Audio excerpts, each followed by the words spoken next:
to face a fuel crisis because of the closure of the Strait of Hormuz as a result of the war that is going on between the USA and Iran. And you know, Strait of Hormuz actually controls, or that is where 20% at least of the world oil supply comes from that area. But Africa is even more affected where we belong because bulk of our fuel supply comes from that particular region. Yeah. Now, all our marketers have to source for fuel elsewhere. Fortunately for us, we had an arrangement where our oil marketers will have to ensure continuous supply of fuel, but it will be at a cost. And you can see they are now going to other places, including India, to source for fuel. This has put pressure. Now, there is what we call the Platts prices, or if you like, index prices of petroleum products or fuel.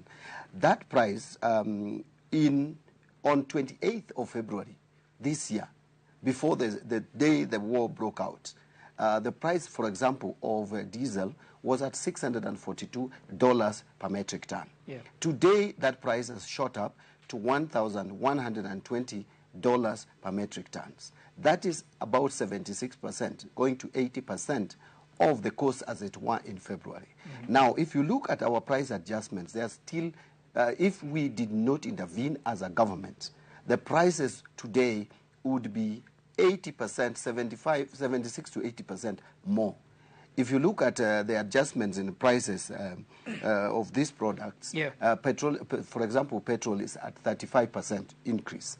And diesel, it at about 55%. So because of the government intervention, that is why the prices have not risen to the level they would have without intervention. I'm not saying there cannot be more intervention. There probably could be.